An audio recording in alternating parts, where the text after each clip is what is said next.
Hey everybody, Hawk Unleashed here today to do a full tutorial on an iron farm. This is the iron farm we are doing. It's a very basic iron farm design and we're going to be showing it today. And it's a pretty simple, easy design for 1.16 in specific. It will not work in 1.15 due to workbenches no longer being needed in 1.16. So let's get started over here. We only have to go this far away to build another one over here as well. So let's take a look. We need to go 8 blocks up initially for this. So 1, 2, 3, 4, 5, 6, 7, 8. And that is where we can build the bed. So let's go grab a bed real quick. And we can go set it down right on the edge like this. 1, 2, 3, just like that, and perfectly done. We can remove the tower underneath as well, but we will leave that in as a piece of reference. The next section we want to do is the next cell. Since this is 4 cells, we need to go 11 blocks in each direction. So 1, 2, 3, 4, 5, 6, 7, 8, 9, 10, 11 blocks right here. And then we end on red right here as well for our villagers, because this is 11 blocks in between. And if you look here, that would be red on top as well. So let's get these beds in place as well. So we're going to go like that again, and same protocol for this direction as well. 1, 2, 3, 4, 5, 6, 7, 8, 9, 10, 11 in one extra block. And then for these beds, we face them the other direction. 1, 2, 3, like this. And we will continue this design for the last cell as well. And as you can see, all these beds are in place for the iron farms. Now we complete the rest of the area. We need trapdoors and glass for this next section, so let's get the trapdoors in. The easiest way to do this is just to place one trapdoor on this forward bed, place one here, break this one, and then place the rest on the beds like that. Then we will want to go 2 above as well to prevent the villagers from being struck by lightning and turning into witches. This is unlikely to happen, but you don't want to refill your villager cells when doing this. So we're going to do the same thing to the other 4 cells as well. The next step I'm going to have is going to be the removing of the glass. So we just clean up all this glass in between here, because if we leave it there, the villagers may be able to get out of their beds and on top of it. So we don't want that. So we're going to break all this underneath. We can leave the glass underneath the beds just for helping villager pathing a little bit more. So that is that right there. The next step is getting the villagers in. So let's get some villagers. So say we have this nice little home of 3 villagers right there. We want to build a stairwell going all the way down this way. So if you take a look, we can take a look at the stairway going all the way down. And we will open up the villagers, and they should pathfind at nighttime right up to their beds. They may push each other off at times, but they can simply pathfind right to their bed, and you can break the blocks right below them. That is the easiest way to do it. It used to be done with workstations, but beds work at nighttime as well, since this design does not use workstations. You can only do it at nighttime, and when you turn it back on to day, they will crawl back into their slots. So let's do that real quick. Times that day, and you can see they all go to their spot. The next section is the platform where the iron golems will spawn, so let's get that going right now.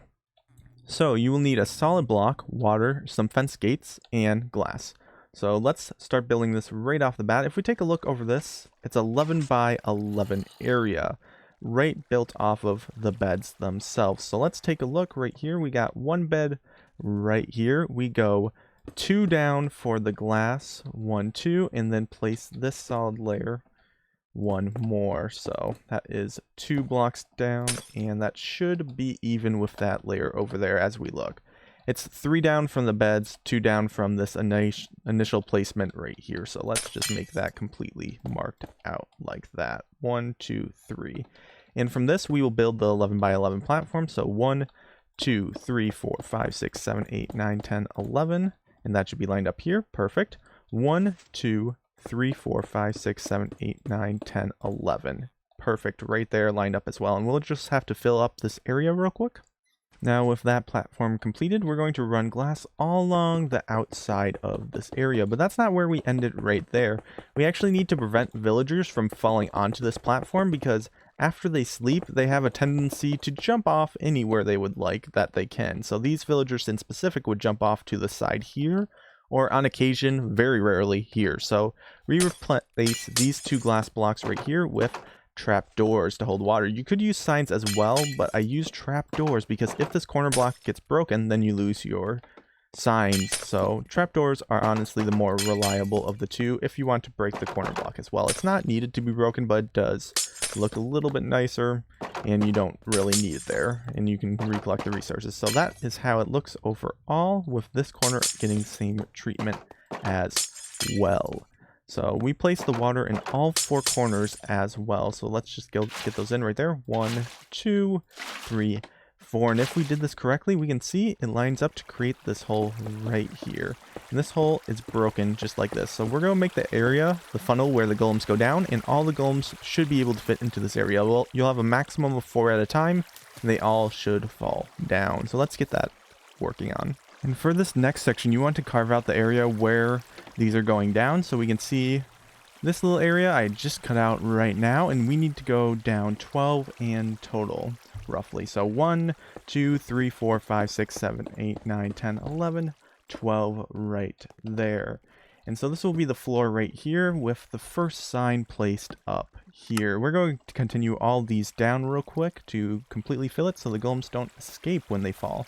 With these extended all the way down, we can now get the hoppers in place. We just look up and that is right there. So we can put hoppers below all the areas that are open, connecting them all to the chest eventually. It doesn't matter which arrangement you put these hoppers in. You can have them connecting like that or directly to the main aisle of hoppers. It'll eventually funnel in. The farm's not fast enough to overload the hoppers, so no matter what you place, it will be fine. So with that done, we now work on getting the lava in place. So we need to get all these signs in place next. With all these signs in place, I recommend you put the lava right in the middle so that you can walk directly underneath it. And now that I'm looking at it, these need to be moved up 1 exactly. I do this every time, and it just proves that even if you make a mistake, you can make a slight adjustments like this real quick. So we put the chest right there. We can break these and move all the hoppers up 1. So let's do that right now. See the hoppers being even with the bottom 12th block right there. So we can hook all these up just like that, and the problem is quickly resolved perfectly, and all the golems can die. So our next step in this whole thing is getting the zombie cages set up. So let's go right back up top and take a look at the ones over here. So we got one zombie set up right over here for testing. So let's get the items for this. And for the supplies for building these zombies is pretty easy. It's just a piston right here. We get some glass in place. We get a zombie and a name tag as well. So we want the piston at the layer of the glass so it can be pushed up to the same level of the zombie. But before we do that, we gotta make sure the zombie has some kind of protection from the sun. So we will put that up there along with 2 blocks going below. That glass on top of the mossy cobble is to prevent the iron golem from spawning up top and getting stuck. So let's get this zombie here. He will be pushed up, and we can actually lower this all down by 1 as well. It doesn't matter where you have the cobble to block the sun. It's just good that it's there. You just need to make sure the zombie's contained and cannot walk out towards the villagers. So let's power this one real quick, and you will see he is pushed up. Let's do this to the other side as well. Now, one important thing to note, is the fact that these zombies need names on them, or they need some armor equipped from tossing it onto the ground. So if you toss armor or blocks at them and they pick them up, they are good to go without a name tag. You can find them pretty easily in your world, naturally generated. The longer you play in a certain area, the more likely that they are able to pick up items. That is probably the cheapest way to do it. In the case that you can't find one of those, use a name tag and it will be fine as well. This block is also needed if they have a helmet, because helmets will break in the sunlight over time. One last thing we need to do as well for the zombies is put this glass framing right here to prevent the zombies from getting smacked by the iron golems themselves. The iron golems probably won't be able to smack them, but they can see them, so it makes it much easier for them to fall into the pit. Because if the iron golems see them, they'll just sit here, stare at the zombie, and not fall in because they're trying to walk forward. You can also clear out this lane right here and right here to give golems more spawning space, but I usually overblock it just in case, but that works there as well, as long as you block the bottom piston area out.